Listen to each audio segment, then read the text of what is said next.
Welcome to Eat Blog Talk, where food bloggers come to get their fill of the latest tips, tricks, and insight into the world of food blogging.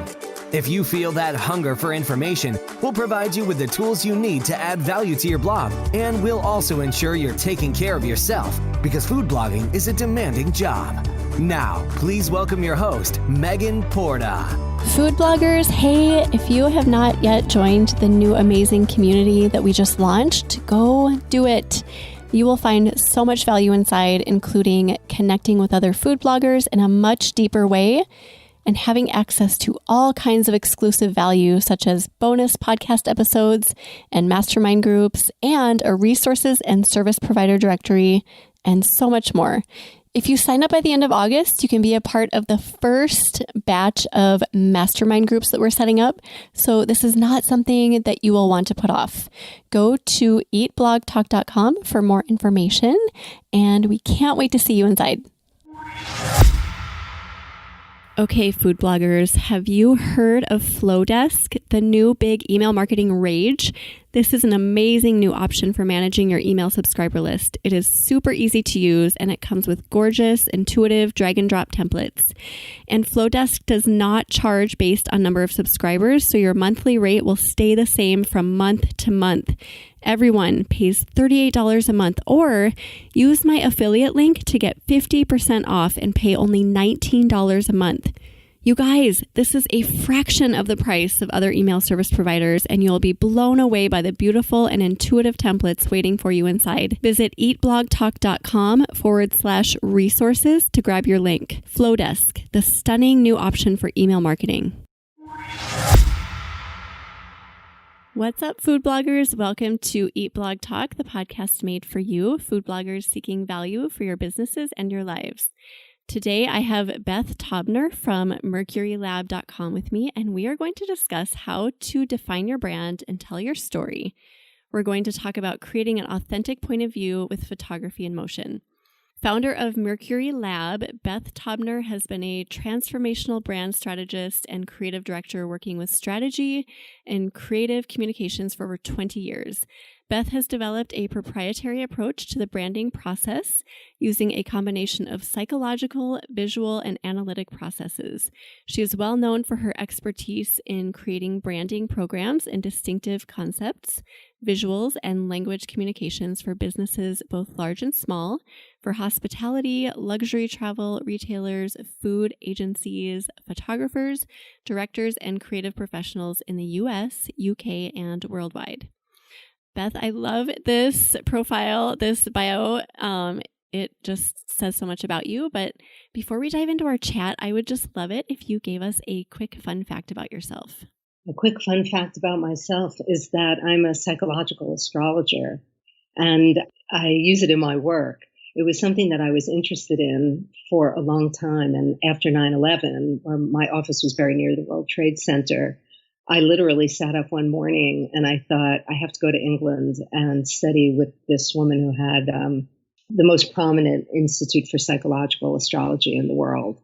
And so I started going there, and then she closed the institute, and they took the program online, kind of a salon-style learning. And I was in the second group of people who went through. And so I'm certified as a psychological astrologer. Oh, I have never even heard of that, but that sounds... It's incredible. It's using astrology not in a day-to-day way, but kind of understanding the map of the psyche. And I find in particular with working with creative people, it's a really interesting way to look at both kind of their family history, which really drives what their brand is about, and also to look at how they relate to the world out there in a real snapshot, the world out there being what people are dreaming about, what their ideals are, what they find beautiful aesthetically. All of that is in a snapshot in the chart. That is I find that super interesting. I love stuff like that. So very interesting to learn that about you, but not really relating to our topic. So we're here to talk about branding. And as you know, branding is so huge for food bloggers. And I feel like it's a piece of the puzzle that we don't always understand, especially just starting out. It's kind of a process, right? And I do think it's such a big part of the equation, especially when we are trying to be authentic and successful, really.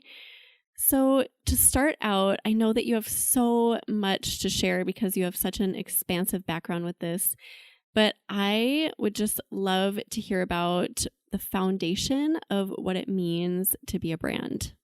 Okay, first I'm going to take just a second to talk about why I feel I can really help your audience. Absolutely. Let's hear that. I have worked as an assigning person for most of my career. And so I've worked in advertising, book packaging, editorial, in the film world. So all of these things help me to have a very rounded view of how the artist can come to market. And so I knew how to do that before I became a brand strategist. So the brand strategist, I came out of that place, that hypervisual place, and the language place, and I thought, what does this actually mean? And so I decided to go to graduate school, and I thought, I'm going to learn here. And then, in fact, as has happened to me many times in my career, my professor just plunked me out of the class, and he said, no, I've got a gourmet food business. Just work on that with me, and I'll teach you how to become a brand strategist. So that was great.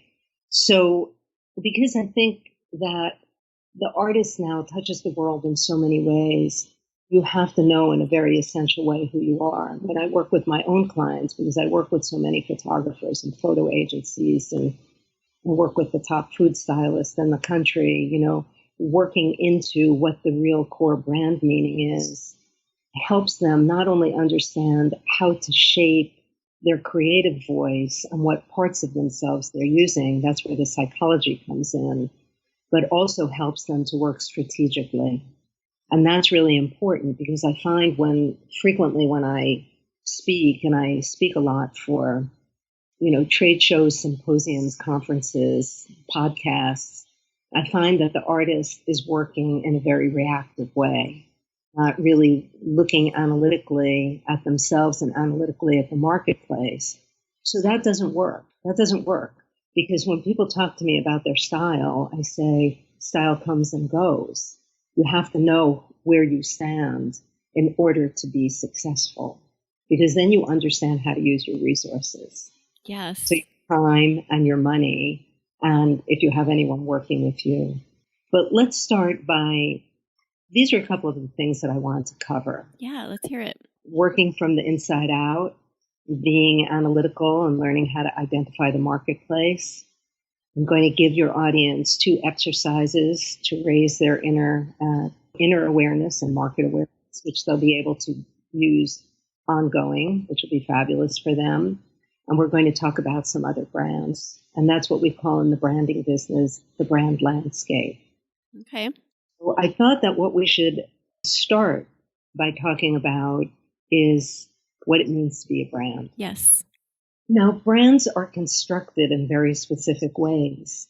They're a mixture of attributes, that is traits, and facts, those are capabilities. Now, I've found in all the years of my working that this attribute word, which is a key word in the branding business, people always say, I don't really understand what an attribute is. And sometimes even after I've been working with someone for a couple of years, they say, what's an attribute? But they know who they are.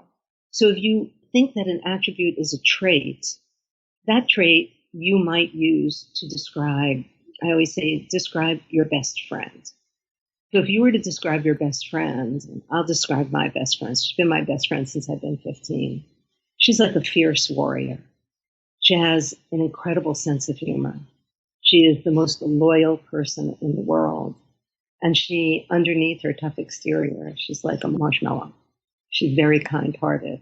So I've just described her attributes. You're shaking your head. That's right. Yeah. Because you could describe someone in your life, maybe not that exact way.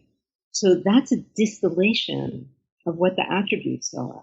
And we want to be able to get to the point within ourselves where we can reach that kind of identification. Now, what I've found with photographers is they like to lead with their capabilities. So they want to talk about their technical stuff or what camera they're shooting with, or the worst one, which is I'm a good problem solver. And I always say, if you're not a good problem solver, you just cannot be in any part of the photo world. True. So I kind of train that out of them. But what we do look at is what are the patterns in the shooting. And we're going to talk more about that today. Because one thing about learning about your attributes is that it can push you out of your comfort zone. And that's really important. So can I ask you a question quick? So of course, the attributes. So we find it easy to describe, say, our best friends or somebody else like you just did. How do we get to that place where we can do that about ourselves? Do we ask other people? Because I don't think everyone would be able to sit down and give a clear description of themselves like you just did about your best friend. That's right. I agree with you. That's true. And asking other people is not helpful because other people tend to see your persona. They don't see the essence. They might feel the essence, but they have an idea about you because of kind of the way you go forth in the world.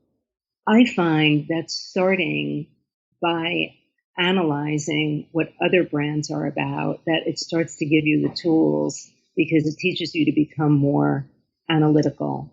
But what I do when I'm working with my own photographer clients or with photo agencies, whoever I'm working with, is that where we first start is by digging into the family background. That's kind of the psychological piece. You sit down and you really think about the attributes and traits of the people in your family, and then you start to push that to the surface, you start to get an incredible amount of information. And people always say, well, who cares about what's back there? The reason it's important to push forward what's back there is because that's the part of your brand and your brand attributes that you're normally not in touch with. And what I found is that's the piece, that's the real driver for you visually. Wow, that's really interesting and not somewhere that most people start when they think of figuring out what their brand is. I mean, not even on the radar, I don't think. So this is a really interesting new concept that I think is going to really help people figure out, who they are and where they need to go. And I kind of interrupted you, so I apologize. But that's really helpful. So did you have more to say about the facts? Because you talked about the mixture of attributes and facts. So I'll let you continue. Yes, because you can't unhinge the attribute from the capability.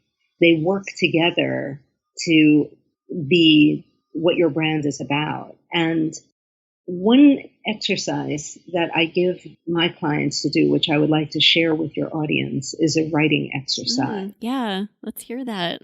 So ask them to get a journal, in other words, a book that they can't rip pages out of. And I want them to do a free association writing exercise because writing, I don't want you to do it on your computer. I want you to do it by hand right, because because that pulls the information straight out of your subconscious. Now, you sit down and you write with no judgment. That's the important part. And you're going to write about what I call the good, the bad, and the ugly. You're not writing for Match.com. You're writing to kind of start to get all of that layer of worry and chatter that we all have at the top of our brain. And so we want to make space for you to start to be more analytical about who you are. So that's the first exercise that we do. And how long? I mean, do we write? Because I could write forever. An hour. An hour? Write for an hour. Wow. What I call okay. therapeutic hour. And I want you to put yourself in a place where you're not going to get interrupted. It's the summer. Go outside and do it in a park. Do it in your garden. You need to do this exercise in a place where you're not being stimulated by anything that disturbs you and where you can really tunnel into yourself. And it doesn't matter if you keep repeating yourself, if you do it as a list, if you write, like in a narrative way, it doesn't matter. Some people write about themselves in the third person. It really doesn't matter. The most important thing is to do the exercise. That's an important takeaway from our session today. I love what you said about making space. So doing this makes space for some other things, right? It opens up the door for other things that are supposed to come out. So once you do the hour, are you at a place where you can kind of dive more deeply into another facet of your subconscious, or how does that work? I'll give you the next part. Okay, sorry. That's right. You're way ahead. I'm so excited. This is great stuff. Okay. Well, I work very sequentially in this work. It's like it's a process. And that's an important thing about learning about yourself as a brand is that if you think of it as a destination, that's okay. But the goal is to know this deep part of yourself, which is a mixture of your attributes and capabilities, so that you can then apply it to everything you do. Because I've found over the years that artists tend to fall apart at certain parts in their brand communication. So, maybe they don't know how to edit their work. That's very typical, and that causes them a lot of problems. Or maybe they don't know how to talk about their work, or they don't know how to write from a brand perspective, or they are not good at constructing a website. Like some bloggers, their website seems really out of sync with what they're talking about. So it gives you the guideline, it gives you the North Star for making decisions about what we call all the brand touch points. Okay, so that is where you start. Now, another thing that comes in is, what are your goals? That's the strategy. And so in some of the sites and Instagram accounts that I follow, sometimes I can't tell what the goal is of the food blogger. And that has to be part of the story. Because if you're just doing it for yourself, that's fine. If you're doing it because you want to publish a book, that's fine. If you're doing it because you want to be seen as a consultant in a certain part of the brand world and you have a lot of authority and cupcakes, that's fantastic. So you really need, as part of your writing, as the next part of your writing, to write about your goals and your hopes and dreams for what you want to do. And how long do you write about that? Is that like another Every hour? What I'd call a therapeutic hour, a real hour, without judging yourself. Nothing is out of reach. I could tell you so many stories about people I have started working with, food people, all kinds of photographers, and they start with a dream. I had one photographer, still life photographer I worked with for a long time, and he had a really dark studio and it made him really depressed. And he said, I just want to be a travel photographer. Now, he had no skills as a travel photographer, but what we realized is that he had a lot to say as a fine artist, and he moved into doing different kind of fine artwork, but based on the same attributes. And that's the important piece of the discussion, is that once you understand your attributes, you apply them to any output, whether it's part of your food blog or you decide you want to apply it to the fashion world or you want to apply it to the travel world. Because a lot of people who are interested in food end up getting involved in the travel world. Look at someone like Anthony Bourdain, starts as a chef and then ends up with this incredible series that takes us into the foods of the world and the excitement of being involved in other cultures through food. Isn't that interesting how they're tied so often? And food bloggers do the same. I think a lot of food bloggers like to travel and they post about their travels. So it's really interesting to me that they're tied. And this is really kind of an equation. So you're talking about like it's kind of clear. You find your attributes, you figure that out, and then you've got this process of writing. So the journal writing, an hour, just getting rid of all that nonsense, getting the chatter out of your mind, and then talking about your goals and not holding anything back, right? So right. Don't hold anything back. Let it go, because you have enough inhibitions in your head. We all have that. And so you want to make space for this other information to come through to you. And it works really well.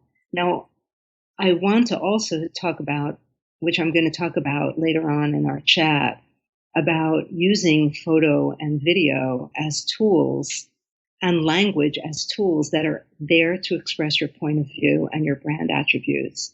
They're not disconnected from that. They are you. They are you combined with your strategy and where you want to go, so that you have to understand the marketplace. Now, that's the other exercise. The other exercise is going to be about analyzing brands. So I'm going to talk about that a little bit now. Yeah, that would be great. Whenever I give my artists this exercise to do, in the beginning, they find it very difficult and they say, why do I have to torture myself by doing this? You need to understand this because a well-managed brand gives you an incredible amount of information and educates you about how brand attributes and capabilities are deployed.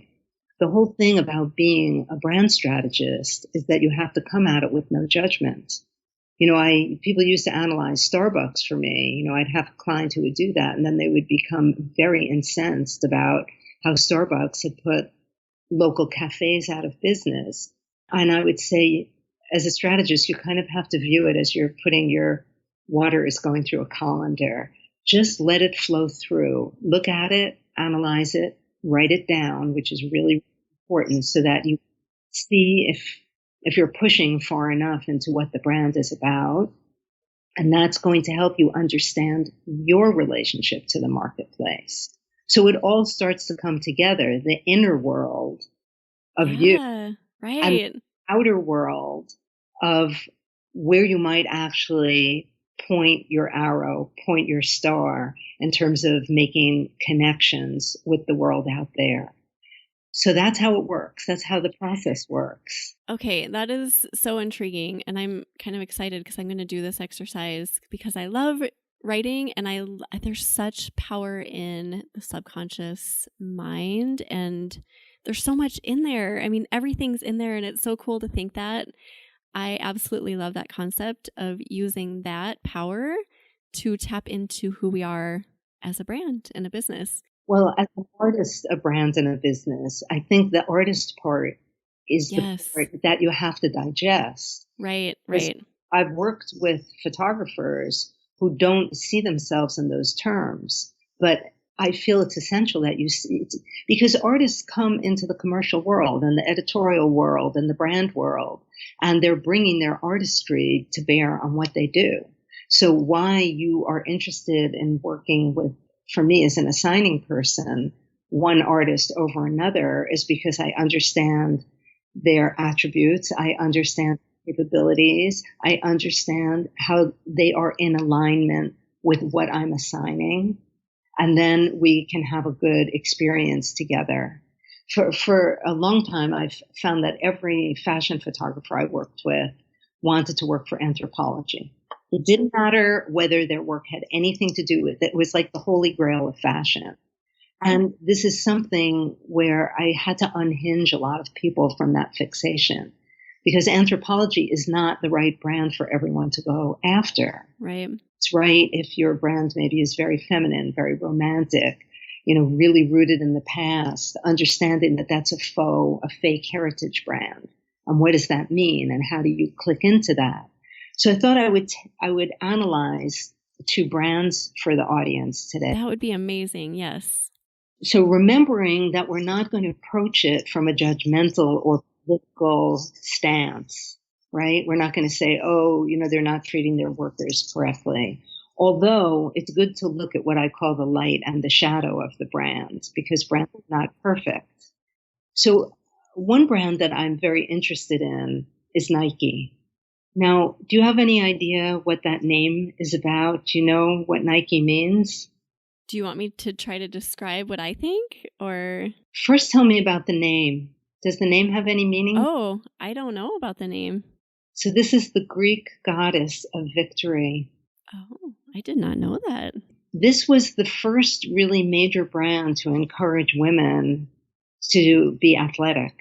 And so they named it after a woman and they went directly to the women's market to empower and help women to just do it. Oh, wow. I didn't know that. I love that though. So what I think about this brand, all right, you tell me what you think about it, and then I'll tell you what I think this is about. So I didn't know the women aspect of it, but yeah, I think like power, ability, capability, just a determination. Those are the 3 words that I would say. I think determination is great. One thing that Nike really brought to the table was the idea of everyday athleticism. And so you're too young to know, when this brand really started, but they were really there to help people kind of funnel athleticism into their lives to be their personal best. It's what I call a call to action brand. That's their tagline. I like that. So it's a call to action. It says you can do it. You can do it at any level. It's incredible. Nike has established running clubs and races for women all over the world. They do this in Africa. It helps build confidence. It's incredible. And at the same time, it's a style element. You can look at the cover of, Vogue magazine, and there is someone wearing something from Chanel with a pair of Nikes, so it also became a fashion brand. So that they do collaborations with other artists, like incredible stuff.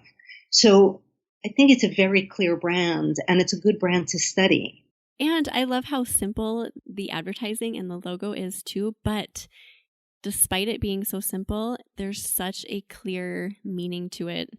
And there's so much packed into that simplicity. Like you can look at just a solid background and the Nike swoop. Is that what it's called? Swoop. And you feel that. You feel so much. And so I think that's a great brand to study because they've managed to pack so much meaning into such a simple look. I want to address what you're saying because that swoop used to always be married with the tagline, just do it. And after so many years, they were able to unlock logo because there was so much brand identification with the logo that they could just apply the logo. So you don't need to see anything but the logo anymore. And that's what an Uber brand does.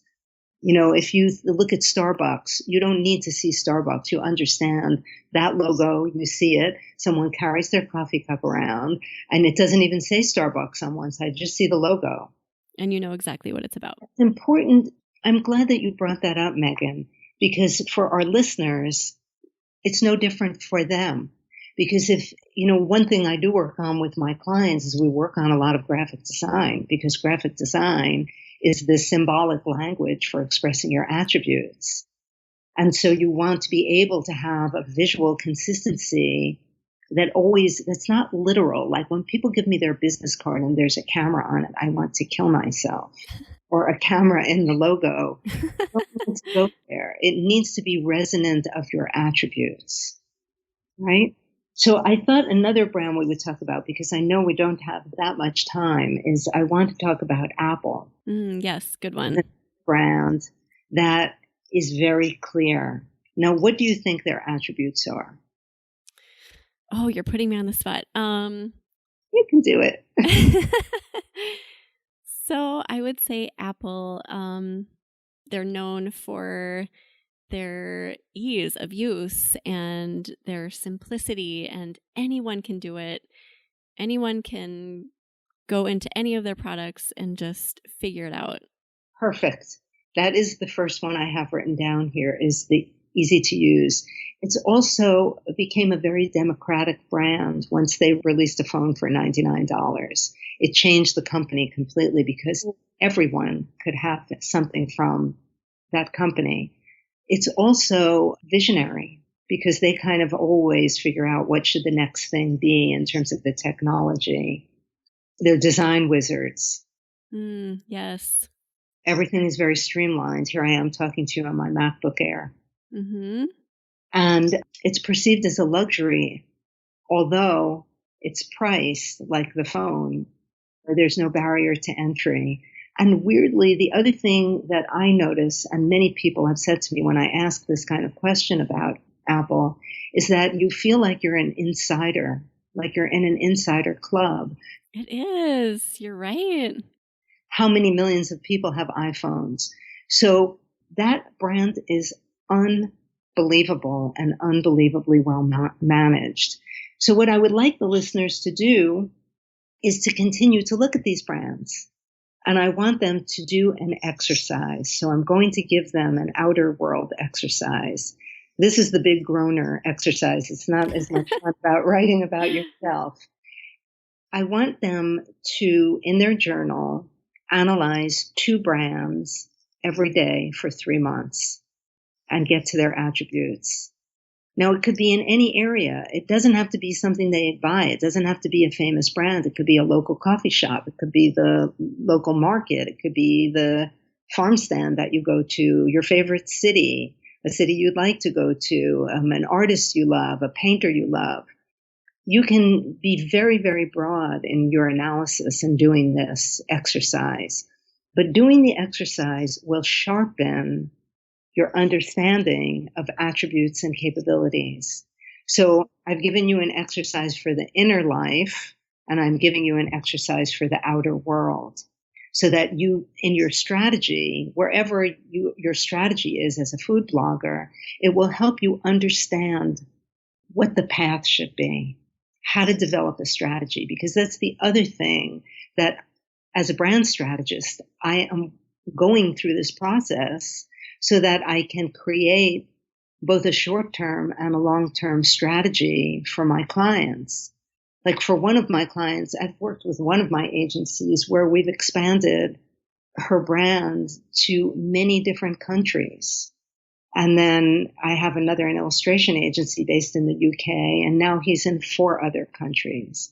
I'm working right now with an incredible kind of How We Live brand to launch a new division, which I can't talk about. But even at this moment in time, people are still expanding, but very, very strategically. So I think this is very important for your audience to think about, so that they feel that they're getting the benefit of all the energy it takes to do this kind of work.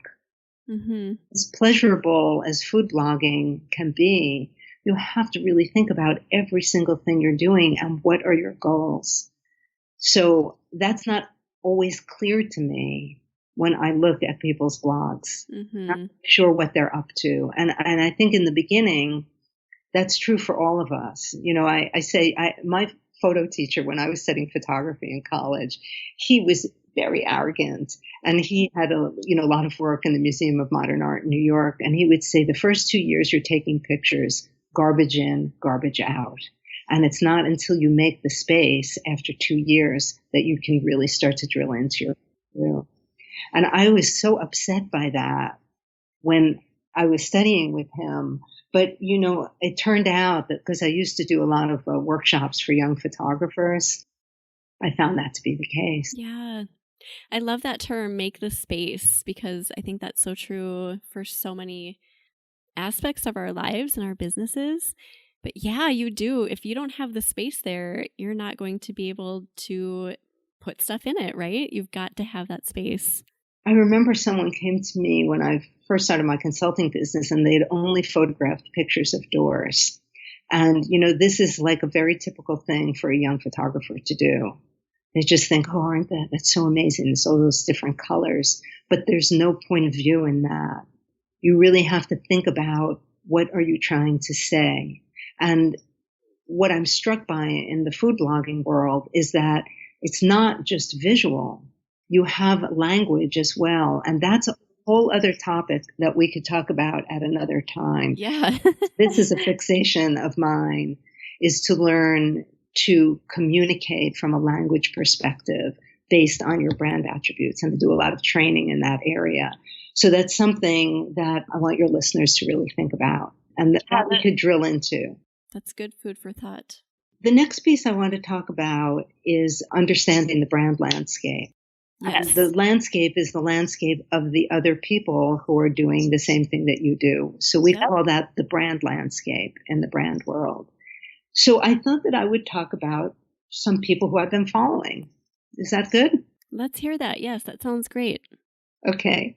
The first person, now I don't know if you will have been following any of these same people that I've been looking at. So I'll just give you the name, and then if the listeners want to either follow along or look at them after our very exciting talk is over, that will be good. Yes.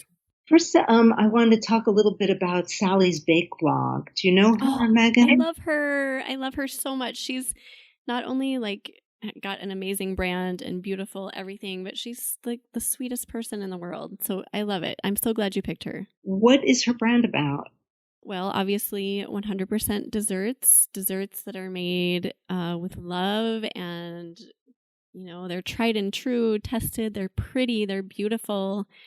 She just represents like sweetness all around. Sweetness all around. That's the key thing that you said. What I found, 100% desserts made with love. I like that very much. What I found so interesting about her are things like her baking challenges. Because she's very engaged with her audience. It's not just about her. She wants to empower other people as well. I like her tutorials. I think she's very savvy. And that's the other part. It's not just all sweetness. There's an incredible clarity, and I think she's very, very strategic in what she's doing. And I like that about her. But the place where I feel that she is less strong is in her shooting. I don't think that how she's approaching her photography has the power of her idea. So it's interesting. She's been doing this for a long time, 9 years. She started in 2011. And another thing she does that's very smart is when you look at her cookie addiction cookbook, it connects you back to her blog. So she's using every element to keep you inside her world. And she's created a very good world. But I do think that from a visual perspective, she needs to sharpen it up. It needs to have that same sense. It's so feminine and seductive that she needs to move more into those attributes.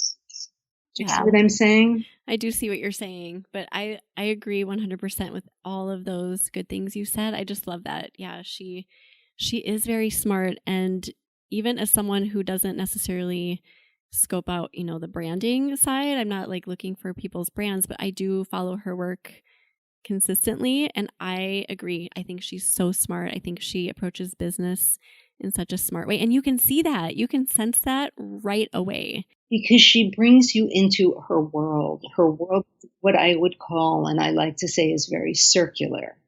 So that she keeps you inside the world. Like one thing that I come across frequently with photographers who are working professionally is that they want to show videos on their site, but they don't embed them on the site. You have to go to Vimeo and then you're taken off the site. Right. You don't want that. So she has solved that. She keeps you in a circular universe, her universe, this pretty, lovely universe. So I'm glad that you like her. I like her as well. Now, another person I looked at is Eat Lit Food. Do you know him? Albert Show. I do not. Eat Lit Food? Yes, L-I-T Okay. Food. I'll look it up right now. Now, he also is not a good photographer. So that I felt disturbed by. Every image is shot centered. It's kind of messy. And what he's trying to do is create what we call hero shots in the photo world. But because there's such a repetition of the way that he's shooting, it kind of cancels out how you can't really delve into it. Where I feel he's stronger is as a writer than he is as a visual person. And where I also was very curious about is he's stating what he wants for inquiries and collaborations. So he's putting that right out front, but I don't feel compelled to do that. I felt that it was important to talk about one that I don't feel is working. Okay. There's a little bit of a harshness to it. It's kind of too cute. I don't mean cute like Hello Kitty. I don't mean that kind of cute. I mean like it's a little bit of an arrogance. I'd have to think about the right word. So if he listens to this, he's going to hate me. But I don't want the listeners to go down that kind of road. That I feel like that may be his voice, but it needs to be married with something else because we have a group of attributes, right? We don't have one attribute, and he's playing into one attribute. So that's a place of understanding how one attribute won't get you all the way there. Right. No, another person I've been following for quite some time who I adore is, and I'm going to, not be able to say the name right. It's Canel Eveni. Do you know her? This No. in Goyaga. Oh my God. She is incredible. She has been in the best of the New York Times, Bon Appetit, Food and Wine, Food 52. She comes from the Basque region of France, and her grandparents had a bakery. So here we are getting into the family history. And she puts that right out there. And so she learned to bake by baking and working in her grandparents' bakery. So the Basque region, I believe, it sits right between France and Spain. So what happened is in the course of her life as a pastry chef, as a very major pastry chef working in restaurants, is she developed a gluten allergy. Oh, no. Became a specialist in the gluten-free baking world. Oh, wow. She teaches people to do the most unbelievable gluten-free baking, artisan baking. That is her position. She is an artisan. She is, as a pastry chef, she has an incredible authority for understanding at the most perfectionistic level how things should look, how they should taste, what the texture is. Oh, I love that. Beautiful, beautiful, beautiful. And she just published her first cookbook, and it's doing very well. So I think this is someone, she's taking a break from her blog, but I think that this is someone that your listeners should look at. Can you spell her? No, you said her name and it was very Arin, Arin. Her last name is Goyaga, Goyaga. Okay, perfect. And let me spell her site. It's yes. Canelle, Canelle, space ET, and then Vanille, which means cinnamon and vanilla. So there, by giving you that name, she's talking about the sweetness and the clarity and the traditionalism of the vanilla, and then the warmth of the cinnamon, and that you can feel the color and the density and the history. Think about that. That's from the spice route going through Africa in the spice markets. It feels fragrant. She's giving you a big story with her name. It feels fragrant. I like that you just said that it feels fragrant, which is, it feels, but then another sense, fragrant. That's just the coolest thing. I love those words. And you can get that just from looking at her brand. Yes, you get that from the name. You can see how thoughtful she was. That's why, we as brand strategists always work on naming. You get hired to name a company because you do it based on the attribute, the inner world of the business. So, the name is not a throwaway. It's really important. Right. If we have time, maybe I should talk about one more. Yeah, one more is fine. Yep. Do you know Sarah Copeland at Edible Living? That sounds familiar. Hold on. Very beautiful. Okay, so what about her? Do you think this is a good example? I think she's fantastic. Okay, and what do you like about her? Her background is a nutritionist. She's a culinary educator and a recipe developer. She's stating the facts. Those are her capabilities. Her capabilities give her the authority to talk about food in a different way, right? She's not just a person who's interested in food. She's an authority on what is good for you. So this is a place where stating the facts, again, is very, very powerful. But she's interested in a bigger idea. She's not calling it edible food. She's calling it edible living. It's a different position. She's talking about it as it's part of your whole life. What you put into your body is good for you, and it can still be amazing and beautiful. She calls it simple luxuries. And again, this is not something that I see food bloggers talking about very much, because simple luxury might be identified with buying yourself a candle. But she's talking about that in terms of the things that you do for yourself, what you eat, what you feed your family. So it's very beautiful. It's very, very serene. It's a beautiful kind of white, glowy world. I find it to be very self-assured. I feel that she comes across not just as an authority, but with authority, that you can come into this world and do something good for yourself in a very beautiful way, not in a traditional kind of like a nutritionist, like, a hospital nutritionist that tells you to eat Jell-O and applesauce and all of those kinds of things. Do you know what I'm saying? Yeah, the way you just described her brand was beautiful. Oh my goodness, I'm sure she would be honored to hear that. But I mean, I just peeked at her site and then clicked off and listened to you talk through it, and wow, that just like, yes, please. Don't you all want to like go be a part of that world now? So I would like, again, for your listeners to be studying. We have to become good students. Without doing that and having the patience for that, it's very hard to develop our own brand. Because I just have a note here, which I wanted to share, is that it helps you to understand the client, whoever the client may be. Maybe your client is that you want to get a book published by Faden, or you're going to do your own book and you're going to be printing one at a time and selling it through Amazon. That's fine too.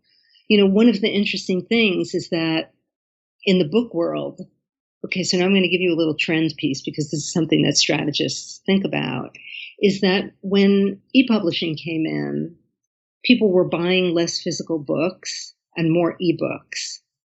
And then what has happened in the past few years, and I have to say before COVID that this was happening, is that people started to buy less ebooks and more physical books, but the same amount of books were being sold.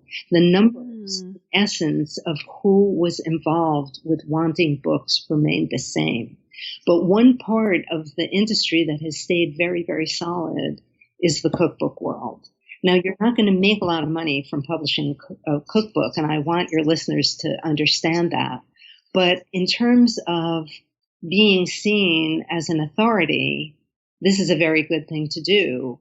And one thing I've talked about, I spoke at the Artisan Food Show in Ireland last year, and I wanted to talk about different ways of kind of getting your brand out there. You don't always just have to do your own cookbook, for example. You can be part of a collective. People do regional cookbooks. That's a good idea. I would like yourself to put yourself in the audience shoes. That's one thing that your listener has to do. What would you like them to know about you?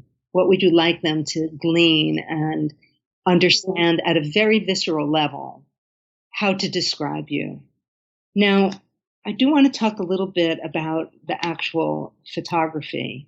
What I have seen is that a lot of bloggers and also people who are posting on Instagram and doing their blog that way tend to shoot in a very similar way. Shoot from above because it's very easy.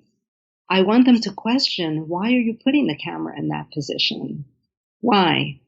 It's a very convenient thing to do. It organizes the picture. I realize that it looks good on Instagram, but it's hard to engage with the monotony. That's one thing that I was saying about Eat Lit Food, is there's no variation, there's no depth in the photography. I also have found that there's very, very little motion. And why is that? Why are the food bloggers and the food Instagram people not using video? And it's because people are afraid of doing motion. It's very easy to bake your cookies, stand on a stepladder, put your iPhone above, and take a picture. But you have to be able to do more than that because there's a language of what photography is. So the language of photography is how you work with light and what does light mean to you, whether you're working in black and white or color. What is the interior scale of the image? What's the positive space? What's the negative space? How are you using the edges of the frame? What's the perspective? Right? Where are you actually putting the camera? What do you want to see? What do you want to see in the environment? Are you shooting slightly up, slightly down, in front of it, behind it? You have to learn how to move the camera. It's essential to move the camera. And then the other part of the language of photography is about emotion. So what are you talking about emotionally? What are you showing? Now, ideally, you want there to be a mixture of those things in your photography so that you start to create more of a visual meaning and a visual texture when someone is looking at your Instagram, so that you are directing them to look at different things. Visual texture. I just have to say that. What a great phrase. I just wrote it down and circled it. I love that. Okay, you can go on. Perfect. You're making me so happy because I love how enthusiastic you are. Then there's the language of film, which is a different language because there's all these different elements. Again, there's light, and most critically, there's framing. So you know that classically, if you put one person at one edge of the frame facing another person at the other edge of the frame, they're not getting along. That's like a very classic thing to understand in the language of film. Right, this is a very activated frame, and there's a lot of space between them, and they're facing each other. That's a conflict, for example. So where are you placing things in your video? Light. What is the sound? Is there music? Are there any sound effects? Is there a voiceover? Is someone speaking on camera? This is a whole other language. You know, I always have said for years, my lifestyle photographers, when they start doing motion, they think if they put a girl in a bathing suit running on the beach with like a perfect piece of music, that's a motion piece, but it is not. You know, a motion piece is narrative. And that's one point that I want to make, is that you, in the area you're in the food blogging area, are in the business of narrative. You're there to tell a story. That's why we like Sally's Bake Blog so much. That's why we like Aaron Goyaga and Sarah Copeland, is because they're telling a big story, a big narrative. And because you're working on a very regular basis, you have the opportunity to tell the narrative of who you are, and also to tell the narrative about who you want to reach. Who are you trying to engage with? What is your goal? Is your goal to be hired as a working photographer for magazines? There's not so many outlets, but maybe what you want is to be shooting for people's websites. Maybe you love your food blog, but what you'd really like to be doing is working with someone who has a test kitchen and, you know, working as a blogger / stylist. There's so many different things that you might be doing. And I work with an incredible food photographer, Patricia Niven, in the UK. She shoots for the Sunday Times magazine and the Telegraph, and she works with one of the most prominent restaurant, not just one restaurant, but restaurant brands in the UK. But what started to happen is she started to do videos, and then they started to put her on camera because she is so telegenic. And I always say to her, you're a superstar. I don't need to teach you to be on camera. But it's something we're pushing into in her work because she really, really understands the language of motion. And she's very self-assured and sparkly on camera in the best kind of way, in the most authentic kind of way. And because you started talking about authenticity. Authenticity is what we've been talking about for the entire. Yeah. I do want to add one other thing about shooting because I passed over this very. Yeah, go for it. I do want your listeners to really get some basic tech skills and not just be depending on their iPhone to organize everything for them visually. Right. Maybe they can take a little class once things are open at a local community college, or they can study with my friend Matthew Jordan Smith, who does It's Not About Food, but he teaches an incredibly amazing class online about lighting. You know, there's so many resources out there.